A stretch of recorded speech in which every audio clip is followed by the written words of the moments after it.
This morning, Donald Trump announced he's nominating Kevin Warsh to take over the Federal Reserve, and within minutes, all hell broke loose.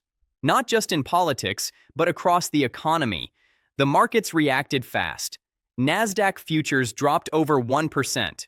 The S&P sold off hard. Gold crashed nearly 4%. Silver cratered 11%. Bitcoin slid toward $81,000, down 6% in 24 hours. $751 million in long positions liquidated. Treasury yields spiked above 4.2% for the first time since September. That's not just movement, that's panic. And here's what makes this different from every other Trump headline. This isn't about rhetoric anymore. This is about execution. Trump has spent months pressuring the Federal Reserve from the outside, calling Jerome Powell a moron, a stiff, a bonehead, a numbskull. He launched a Department of Justice criminal investigation into Powell over testimony about a $2.5 billion building renovation, a probe Powell himself has called a pretext, a way to force rate cuts through intimidation. Now Trump is replacing him. And the person he's chosen? Kevin Warsh, a former Fed governor, a man who once resigned from the Fed in protest over its policies, a man who has called for what he terms regime change at the central bank, a man Trump described as central casting, predicting he would become one of the great Fed chairmen. This is not a nomination. This is a takeover. Republican Senator Thom Tillis says he will block the confirmation. Republican Senator Lisa Murkowski says the same. Elizabeth Warren is calling it an attempt to seize control of the Fed. And those aren't just talking points. Tillis sits on the Senate Banking Committee. He's a gatekeeper, and he's not moving until the DOJ investigation into Powell is resolved, which means Trump is now fighting a two-front war, one to install his nominee and one to keep the legal pressure on the man he's trying to replace. This is not normal. None of this is normal. The Federal Reserve is supposed to be independent. That independence is the whole point. It's what allows the Fed to make decisions about interest rates without worrying about the next election cycle. It's what keeps inflation expectations anchored. It's what stops the kind of political interference that, in other countries, has led to currency collapses, runaway inflation, and economic disaster. And Donald Trump is dismantling that independence in plain sight. Let me show you how we got here.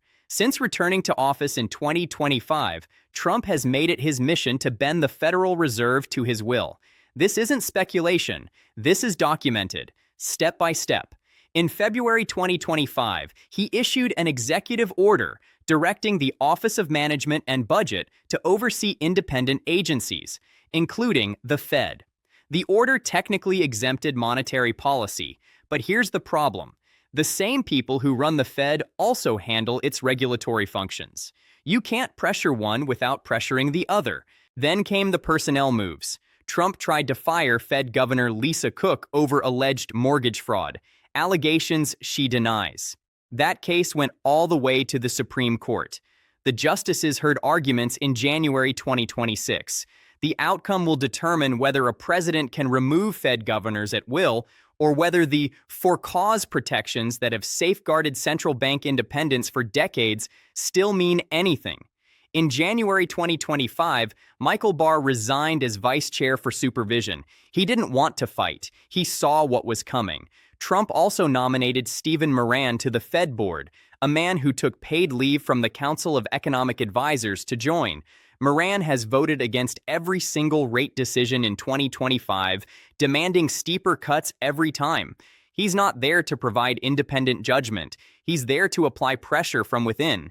And then came the investigation. In January 2026, the Department of Justice subpoenaed Jerome Powell. The stated reason? His testimony about a building renovation at Fed headquarters, a $2.5 billion project that a Trump official had called ostentatious. But Powell called it what it is, a pretext, a way to threaten him, a way to force the Fed to lower interest rates. In a video statement, he said the probe was part of a pattern of threats designed to influence monetary policy. Former Fed chairs have called this an assault on the institution. Economists at the Peterson Institute have modeled what happens if the Fed loses its independence. They estimate it would cost the United States half a percentage point to a full percentage point of GDP growth per year. That's not hypothetical. That's the cost of losing credibility. That's the cost of markets no longer trusting that the central bank will do its job. And Trump doesn't care. He wants rates at 1%. He said so publicly. He's called for the lowest interest rates in the world. He's argued that tariffs justify ultra-low borrowing costs. He's claimed that the Fed's reluctance to cut is costing the country hundreds of billions in interest expenses. And he's been willing to use every tool available, legal, political, personal, to make it happen. So when he walked into the White House this week and sat down with Kevin Warsh, it wasn't a job interview. It was a fitting. Trump had already made his decision. He just needed someone who would play the role. Kevin Warsh is not some random choice. He's been circling this job for years. He was on the shortlist in 2017, when Trump ultimately chose Powell. He was considered for Treasury Secretary. He's been meeting with Trump regularly since 2025, building the relationship, positioning himself for this moment. And his resume is impressive. He worked at Morgan Stanley in mergers and acquisitions. He served as special assistant to President George W. Bush for economic policy. He was appointed to the Fed board in 2006, at age 35, the youngest governor in the institution's history. He was there during the 2008 financial crisis. He worked as the Fed's liaison to Wall Street, helping orchestrate emergency measures to keep the system from collapsing. Ben Bernanke called him one of his closest advisors. He had invaluable contacts. He understood how markets actually worked, but he didn't stay. In 2011, he resigned in protest over the Fed's second round of quantitative easing. He thought the central bank was overreaching. He thought it was creating distortions. He thought it was enabling fiscal irresponsibility by keeping rates artificially low and buying up government debt. Since then, he's been a critic, a sharp one. He's called for a smaller Fed balance sheet. He's accused the institution of mission creep. He's argued that the Fed has become too involved in social issues, too obsessed with communication, too willing to enable deficits. In a 2025 speech at the IMF, he laid out his vision. He called it regime change, a fundamental rethinking of how the Fed operates. Less forward guidance, less public musing about future policy, a narrower focus on the core mandate, stable prices and maximum employment, and above all, a smaller footprint in financial markets. That's the Kevin Warsh who spent 15 years building his reputation as a hawk, as a hard money advocate, as someone who believed inflation was a choice and that the Fed had been making the wrong one. But something changed. In 2025, Warsh started singing a different tune. He began arguing that interest rates should be lower. By a lot, as he put it. He said the Fed's reluctance to cut was holding back growth. He praised Trump's deregulation agenda. He called the administration's spending cuts disinflationary. He argued that advances in artificial intelligence would keep prices in check, giving the Fed room to ease. He met with Trump multiple times. He positioned himself as the candidate who could deliver what Trump wanted while still maintaining institutional credibility. The hawk who had learned to love lower rates. The question is, which Warsh are we getting? The one who resigned in protest? Or the convert who learned to say yes? Wall Street doesn't know. That's why the markets are in chaos. On one hand, Warsh is not a full-blown Trump stooge. As one analyst at The Banker put it, he has defended Fed independence publicly. He's called it precious and essential. He said monetary policy should be insulated from political pressure. In a 2010 speech, he emphasized that the Fed is independent within government, open to oversight, but not to direction. But he's also called for a new Treasury-Fed accord, a formal agreement that would, in his view, clarify responsibilities between fiscal and monetary authorities. Critics say that's a backdoor to politicization, a way to blur the lines, a way to give the White House leverage over decisions that are supposed to be made independently. And then there's the balance sheet. Warsh wants the Fed to shrink its holdings, currently around $7 to $8 trillion in assets accumulated through years of quantitative easing. If he accelerates that process, it could push long-term interest rates higher, even as short-term rates come down. That's a twist in the yield curve. That's volatility. That's exactly the kind of uncertainty markets hate. Markets are already pricing it in. The 10-year Treasury yield jumped on the announcement. Gold and silver collapsed. Investors who had been betting on a debasement narrative suddenly realized that Warsh might not deliver what they expected. Crypto dumped hard. Bitcoin saw its implied volatility surge to levels not seen since November. One analyst at 10x Research called the nomination a negative signal for crypto. He cited Warsh's preference for tighter liquidity, higher real rates, and monetary discipline. That's not what Bitcoin bulls want to hear. That's not what anyone betting on loose money wants to hear. Joe Brusuelas at RSM described Warsh as instinctively hawkish.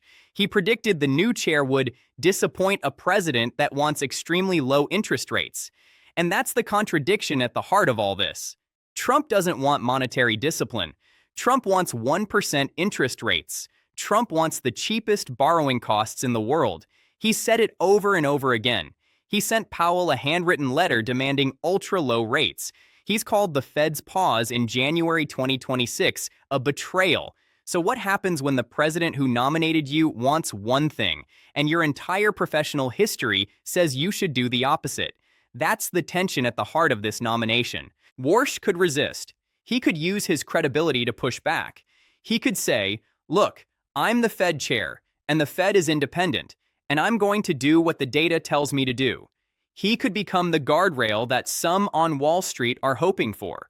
Or he could capitulate. He could decide that the job is worth compromising on, that the political pressure is too intense, that fighting the White House isn't worth the cost, that his evolution on rates wasn't just strategic positioning, it was genuine conversion. Economists are already warning about what happens if he chooses the second path. Mark Gertler at NYU says politically motivated rate cuts could boost inflation and trigger a resounding negative reaction in financial markets. The Peterson Institute says erosion of Fed credibility could slow U.S. economic growth by up to 1% annually, and that's compounded year after year. The Fraser Institute warns that if Trump fully dominates the Fed, it could replicate the kind of central bank dysfunction seen in Turkey or Argentina, countries where political interference led to currency crises and runaway prices. The Economic Policy Institute put it more bluntly: destroying Fed independence would be a disaster for working people. Higher inflation, higher borrowing costs, less purchasing power. The people who suffer most aren't the wealthy. They have ways to hedge. It's ordinary Americans who get crushed. That's not hyperbole. That's what happens when monetary policy becomes a political tool. And yet, the nomination still has to get through the Senate. Tom Tillis says he won't vote for any Fed nominee until the DOJ investigation into Powell is resolved. He called Warsh qualified, but said he would oppose the nomination on principle. Lisa Murkowski is taking the same position. That's two Republicans who are willing to hold the line. And they're not alone. The Senate Banking Committee is the first hurdle. Tillis sits on that committee. If he refuses to advance the nomination, it stalls right there. The math is tight. Republicans have a narrow majority. A few defections could kill the whole thing. Democrats, meanwhile, are unified in opposition. Elizabeth Warren called it an attempt to seize control of the Fed. She accused Warsh of passing Trump's loyalty test. She said he prioritized Wall Street over unemployed Americans during the 2008 crisis. She urged Republicans to block the nomination until Trump ends what she called his witch hunts against Powell and Lisa Cook. Other Democrats have been equally blunt. They see this as a test case. If Trump can install a loyalist at the Fed, if he can use criminal investigations to pressure sitting officials, if he can reshape the central bank to serve his political goals, then no institution is safe. Which means this fight is far from over. And there's another dimension to this that hasn't gotten enough attention: the global fallout. The Federal Reserve doesn't just manage the American economy, it manages the world's reserve currency. When the Fed makes a decision, it ripples outward, to Europe, to Asia, to emerging markets everywhere. Central banks around the world hold dollars.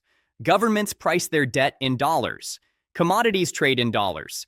That system only works if people trust the dollar. And that trust depends on believing the Fed will act responsibly, that it won't inflate away the currency to serve short-term political interests. If foreign investors start doubting that, the consequences could be severe. Higher borrowing costs for the US government, a weaker dollar, capital flight. The Atlantic Council has already warned that the Trump-Powell clash could shake the global economy. Allies are watching. They're asking whether the United States can still be trusted as the anchor of the international financial system. This isn't just about domestic politics. This is about America's place in the world.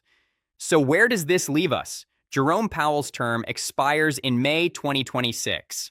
Until then, he's still the Fed chair. He's still making decisions. He's still defending the institution's independence against a president who has called him a moron, launched a criminal investigation into his testimony, and nominated his replacement. Powell has said he won't resign. He said the investigation is a pretext. He said the Fed will continue to make decisions based on data, not politics.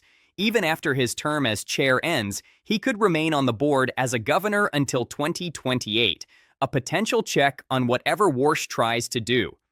But everyone knows what's coming. Everyone knows the clock is ticking.